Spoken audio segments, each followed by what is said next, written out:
शिवजी पार्वती से कहते हैं, चाहे कितना ही अभागा मनुष्य हो, सुबह 3 बजे से 6 बजे उठकर ये काम कर दो, जो चाहोगे वही मिलेगा। नमस्कार दोस्तों, आज की वीडियो आपके लिए बहुत कुछ सिखाने वाली है। ये वीडियो आपके लिए वो सिखा करके जाएगी शायद आपने सोचा नहीं होगा, जिसमें भगवान शिव माता पार्वती से कहते हैं कि चाहे इस दुनिया में कितना ही अभागा मनुष्य क्यों ना हो, अगर वो सुबह 3 बजे से और 6 बजे तक ये काम करता है तो जो चाहोगे वही मिल जाएगा। दोस्तों, अब वे कौन सा काम है जो 3 बजे से और 6 बजे उठकर के सुबह मनुष्य यदि करता है तो जो वह चाहता है वही उसे मिल जाता है। तो दोस्तों, ये तो आप जानते ही हैं कि 3 बजे से सुबह और 6 बजे तक का टाइम कैसा होता है। जैसा कि बताते हैं कि 3 बजे से और 6 बजे तक का जो समय होता है वो ब्रह्म मुहूर्त का समय होता है, और ब्रह्म मुहूर्त में ये काम करने से मनुष्य की मनचाही मुराद पूरी हो जाती है। तो दोस्तों, आइए आज हम समझाते हैं इस वीडियो के माध्यम से ब्रह्म मुहूर्त का रहस्य, कि ब्रह्म मुहूर्त का रहस्य कैसा है और कितना मनुष्य के लिए लाभप्रद है। जो लोग ब्रह्म मुहूर्त में उठते हैं उनके लिए क्या क्या फायदे होते हैं, वो सारा रहस्य आज हम इस वीडियो के माध्यम से आप तक पहुंचाने का प्रयास करेंगे। बस आपसे निवेदन है कि आप हमारी वीडियो की समाप्ति होने तक हमारे साथ चैनल पर बने रहें और इस ब्रह्म मुहूर्त के रहस्य को अवश्य समझें। चलिए दर्शक भाइयों, तो बढ़ते हैं आगे। प्रिय दर्शकों, एक समय की बात है, माता पार्वती ने भगवान शिव से सवाल किया और उन्होंने कहा कि हे प्रभु, मैंने देखा है कि जो मनुष्य सुबह ब्रह्म मुहूर्त में उठते हैं और अपने कार्य को जो करते हैं उन्हें सफलता अवश्य मिलती है। ब्रह्म मुहूर्त में उठने वाले लोग कितने सुखी रहते हैं। हे प्रभु, ऐसा क्यों है? हमें ब्रह्म मुहूर्त के रहस्य के बारे में अवश्य बताइए कि ब्रह्म मुहूर्त मनुष्य के लिए इतना शुभ क्यों होता है। मनचाही मुराद ब्रह्म मुहूर्त में मनुष्य की पूरी क्यों हो जाती है। इस रहस्य के बारे में मुझे अवश्य बताइए। प्रिय दर्शकों, भगवान शिव कहते हैं कि हे देवी पार्वती, तुमने जो हमसे ये सवाल किया है ब्रह्म मुहूर्त के बारे में जानने के लिए, ये संसार के मनुष्यों के लिए बहुत ही उपयोगी है। आइए हम तुम्हें एक कहानी के माध्यम से, एक कथा के माध्यम से बताते हैं ब्रह्म मुहूर्त का रहस्य, कि ब्रह्म मुहूर्त का रहस्य कितना मनुष्य के लिए प्रिय और लाभप्रद होता है। आप हमारी इस कथा को सुने, फिर आपके सवाल का ये जवाब इस कथा के ही अंत में आपको मिल जाएगा। माता पार्वती कहती हैं कि हे देवादिदेव, आप अपनी कथा को आरंभ कीजिए और मैं वचन देती हूं कि आपकी कथा ध्यान मगन होकर के श्रवण करूंगी। तो दोस्तों, उसके बाद में भगवान शिव जो थे वो कथा कहना आरंभ करते हैं और कहते हैं कि हे देवी पार्वती, एक समय की बात है, काशी में दीनू नाम का एक लड़का रहता था। वह लड़का बहुत ही अच्छा लड़का था, लेकिन उसकी एक गलत आदत थी, वह देर तक सोता रहता था। सुबह उसे जगाने के लिए घर वाले कई प्रयास करते रहते थे, परंतु वह रोजाना सुबह देर तक उठता था, किसी के जगाए जागता नहीं था। वह लड़का कभी भी 9 बजे से पहले नहीं उठता था। जब वह बालक था तब परिवार वालों ने सोचा कि जब ये बड़ा हो जाएगा तो इसकी आदत में सुधार हो जाएगा, परंतु वह लड़का जैसे जैसे बड़ा होता गया उसकी ये आदत और भी ज्यादा गहरी होती चली गई। दुनिया इधर से उधर हो सकती थी, लेकिन वह लड़का कभी भी जल्दी नहीं उठ पाता था। उसके पिता इसकी इस आदत से बहुत ही परेशान रहते थे। उस लड़के के ढेरों नकारात्मक शक्तियों ने घेर लिया था। उस लड़के को बहुत सारी नकारात्मक शक्तियों ने घेर रखा था। वह सभी को पलटकर जवाब देता था और दिन भर उदास रहता था। इसका असर उसके स्वास्थ्य पर भी पड़ रहा था। जब उस लड़के को यह पता लगा कि उसके सारे मित्र सफलता को प्राप्त कर चुके हैं, तब वह और भी ज्यादा चिंतित और दुखी रहने लगा और ईश्वर को कोसने लगा।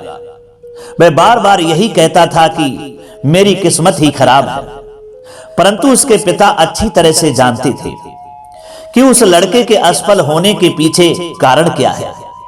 भगवान शिव कहते हैं कि हे देवी पार्वती, फिर एक दिन की बात है, उसके पिता को किसी सन्यासी के बारे में पता चला, तो तुरंत वह अपने बेटे की समस्या को लेकर उस सन्यासी के पास जा पहुंचे और सन्यासी को बड़े ही विस्तार से अपने बेटे की आदतों के बारे में बताया। फिर सन्यासी ने कहा कि कल आप अपने बेटों को इस आश्रम पर भेज देना।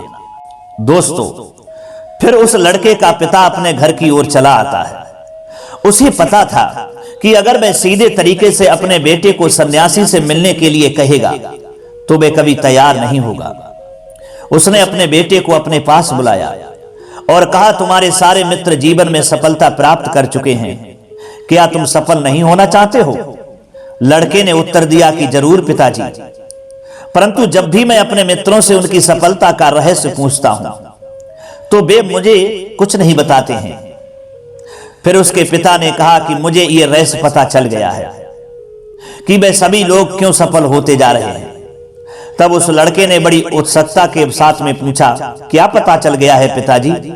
कृपया करके आप मुझे बताइए।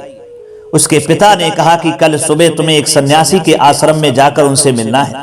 यदि तुम वहां समय से पहुंच गए तो वे सन्यासी तुम्हें मंत्र बताएंगे जिससे तुम सफल हो जाओगे, परंतु एक समस्या है।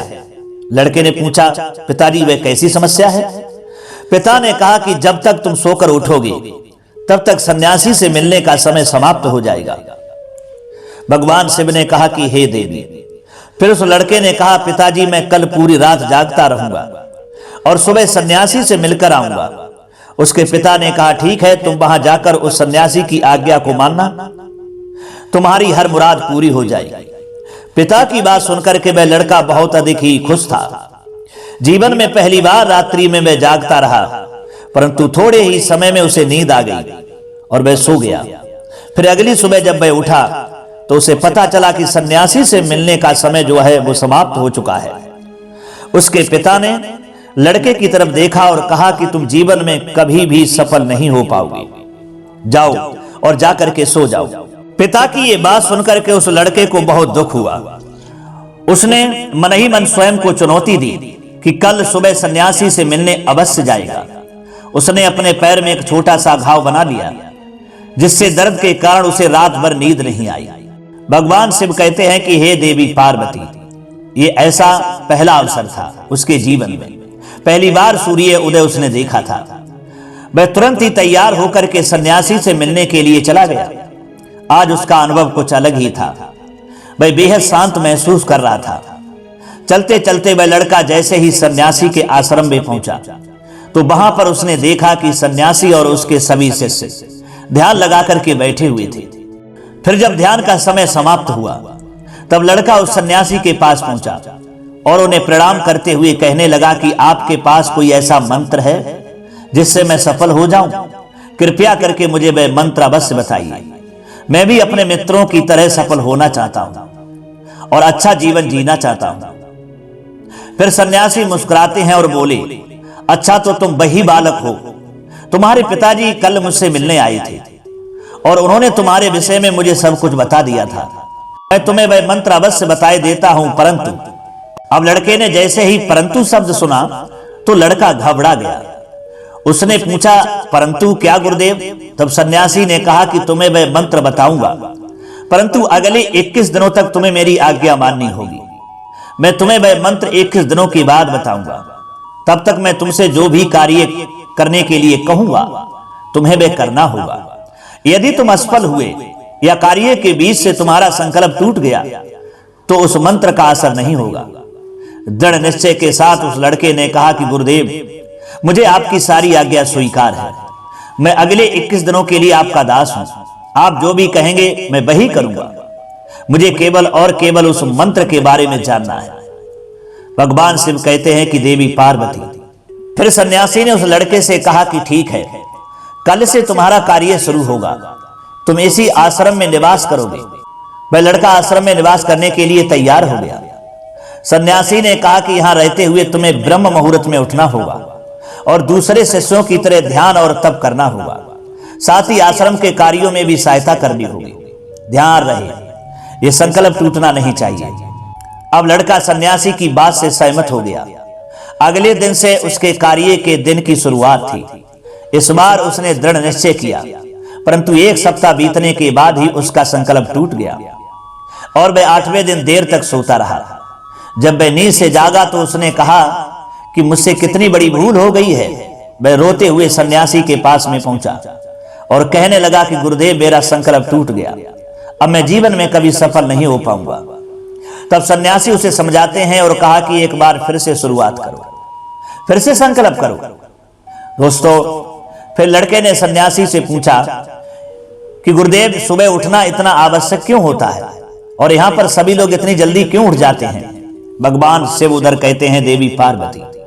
तब सन्यासी ने लड़के को समझाते हुए कहा कि सुबह यानी ब्रह्म मुहूर्त में उठने के पीछे बहुत बड़ा विज्ञान छिपा हुआ है। लड़के ने कहा, कृपया मुझे वह विज्ञान बताने की कृपा अवश्य करें। सन्यासी ने कहा कि रात्रि को 4 पहरों में बांटा गया है। पहला रुद्र काल, जिसका समय शाम 6 बजे से लेकर 9 बजे तक होता है। दूसरा होता है राक्षस काल, जिसका समय रात्रि 9 बजे से 12 बजे तक होता है। तीसरा गंधर्व काल, जिसका समय रात्रि 12 बजे से 3 बजे तक होता है। और सबसे अंत में जो पहर आता है उसे कहते हैं मनोहर काल। इस समय को ब्रह्म मुहूर्त या अमृत वेला के नाम से भी जाना जाता है।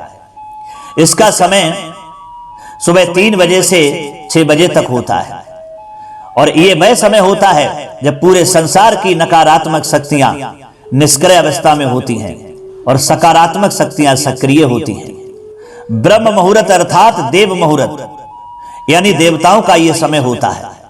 भगवान शिव कहते हैं कि देवी, वह सन्यासी आगे कहता है, इस समय देवता धरती पर विचरण कर रहे होते हैं और जागृत मनुष्य पर इनका बड़ा ही सकारात्मक प्रभाव पड़ता है।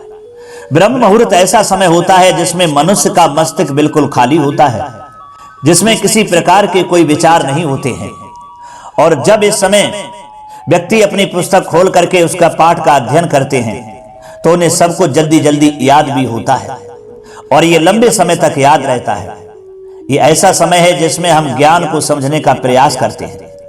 इस कारण आश्रम के सभी शिष्य और संसार में बहुत से ज्ञानी लोग ब्रह्म मुहूर्त में ही उठ जाते हैं। लेकिन प्राचीन काल में क्या था? प्राचीन काल में रोशनी का कोई स्रोत ना होने के कारण लोग अपने दिन का समापन सूर्य अस्त के साथ और आरंभ सूर्य उदय के साथ करते थे। ये एक तरीका है जिसका मानव जीवन प्रकृति के साथ तालमेल बना करके चलता है। भगवान शिव ने कहा कि हे देवी। फिर उस लड़के ने कहा, ठीक है गुरुदेव, मैं कल से अपना संकल्प फिर से शुरू करता हूं, परंतु ब्रह्म मुहूर्त में उठकर मुझे क्या क्या करना चाहिए? तब सन्यासी ने कहा कि ठीक है, मैं तुम्हें बताता हूं कि ब्रह्म मुहूर्त में क्या क्या करना चाहिए और कैसे करना चाहिए। सबसे पहले उठकर धरती माता पर पांव रखने से पहले धरती माता को प्रणाम करें और अपनी दोनों हथेलियों के दर्शन करें और ईश्वर को धन्यवाद देना चाहिए कि उन्होंने तुम्हें आज का सूर्य उदय देखने का अवसर प्रदान किया है। इसके बाद नित्य कर्म और स्नान करने से शरीर की ही नहीं बल्कि मन की शुद्धता भी बढ़ती है। स्नान करने के बाद ध्यान की प्रक्रिया होती है। ब्रह्म मुहूर्त में ध्यान की अवधि 21 दिन तक होती है। इस विधि का उपयोग तब किया जाता है जब आप अपनी कोई मनोकामना की पूर्ति चाहते हैं। ये ऐसा समय होता है जब व्यक्ति अपने आज्ञा चक्र को सक्रिय करने पर काम करते हैं। भगवान शिव कहते हैं कि देवी पार्वती। आगे वह सन्यासी कहता है, आज्ञा चक्र दोनों भवों के बीच होता है। ये संकल्प का स्थान भी कहा जाता है। अगर इस चक्र पर ध्यान केंद्रित किया जाए और अपनी मनोकामना को बार बार दोहराया जाए तो मात्र 21 दिनों के भीतर वह मनोकामना पूरी हो जाती है। अगर आपके मन में कोई अधूरी मनोकामना है और आप उसे पूरी करना चाहते हैं, तब सबसे पहले उस मनोकामना का स्पष्टीकरण कर लें। आपको क्या चाहिए ये निर्णय अवश्य कर लें। इसके बाद ध्यान की विधि को शुरू करें। ब्रह्म मुहूर्त में स्नान के बाद एक ऐसा स्थान चुनें जहां पर वायु का प्रवेश हो। ध्यान में शुद्ध प्राण वायु का होना आवश्यक होता है। ध्यान की मुद्रा में रीढ़ की हड्डी सीधी होनी चाहिए, साथ ही गर्दन भी सीधी होनी चाहिए। सुखासन की अवस्था में दोनों हाथों को घुटनों पर रखकर आंखें बंद करके बैठ जाएं। हाथों की मुट्ठी को बंद कर लें और 2-3 मिनट तक बिल्कुल शांत हो जाए। जब आपका शरीर स्थिर हो जाए और श्वास भी शांत हो जाए, तब उसके बाद अपना सारा ध्यान आज्ञा चक्र पर लगाएं और इस दौरान लंबी गहरी सांस लें और सांस को रोक कर रखें। इस समय आप अपनी इच्छा को मन में ही दोहराएं और अपने मन से इष्ट देव और देवी देवताओं और गुरुजनों का चिंतन करें। भगवान शिव कहते हैं कि हे देवी पार्वती। उस सन्यासी ने फिर कहा, जब सांस को रोकना कठिन हो जाए तब धीरे धीरे सांस को बाहर की ओर छोड़ें। सांस को नाक से भरकर मुख से बाहर छोड़ें। इस प्रक्रिया को 3 से 4 बार प्रतिदिन दोहराएं और ऐसा प्रतिदिन करने से आपकी जो मनोकामना है वह अवचेतन मन तक अवश्य पहुंच जाएगी और इच्छा पूर्ति जल्दी हो जाएगी, क्योंकि आज्ञा चक्र सक्रिय होता है और हमारी आज्ञा को पूरा करता है। सांस को रोक कर रखने के दौरान शरीर में आपातकाल की स्थिति हो जाती है, जिससे कि आप बेकार की बातें सोचने और विचार करने से बच जाते हैं। ब्रह्म मुहूर्त के समय ईश्वर की विशेष कृपा होती है और कोई भी व्यक्ति अपनी मनोकामना को इस समय दोहराता है तो उसकी इच्छा जल्द से जल्द पूरी हो जाती है। भगवान शिव कहते हैं कि हे देवी, इस प्रकार सन्यासी ने उस लड़के को ब्रह्म मुहूर्त का महत्व बताया। अगले 21 दिनों तक उस लड़के ने बड़े ही मन के साथ इस प्रक्रिया को अपनाया। अब वह बहुत ही ज्यादा अनुशासित और शांत स्वभाव का बन चुका था। उस लड़के ने जैसे ही अपना संकल्प पूरा कर लिया, उसके बाद वह लड़का बड़े ही प्रसन्न भाव से सन्यासी के पास पहुंचा और कहने लगा कि गुरुदेव, मैंने 21 दिनों का संकल्प पूरा कर लिया है, अब कृपया मुझे सफल होने का मंत्र बताइए।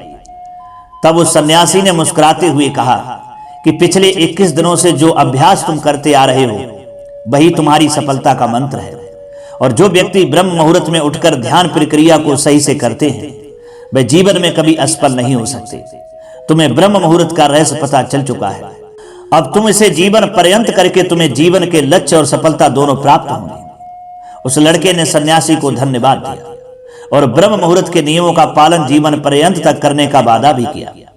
भगवान शिव कहते हैं कि देवी, अब तो आपको भी पता चल गया होगा कि ब्रह्म मुहूर्त क्या होता है। तब माता पार्वती ने कहा कि हे स्वामी, अब मुझे ब्रह्म मुहूर्त का संपूर्ण ज्ञान हो गया है। इतना कहकर के माता पार्वती ने भगवान शिव को प्रणाम किया। तो दोस्तों, मैं आपसे भी जानना चाहूंगा, अब आपको भी ब्रह्म मुहूर्त के रहस्य के बारे में जानकारी मिल चुकी होगी कि ब्रह्म मुहूर्त का महत्व क्या है, इसका रहस्य क्या है। मेरे कहने का तात्पर्य यह है कि ब्रह्म मुहूर्त का समय वो समय है कि इस समय में मनुष्य जो चाहे वो कर सकता है। जो उसकी इच्छा हो, जो उसकी मनोकामना हो, वह अपनी इच्छा पूरी कर सकता है।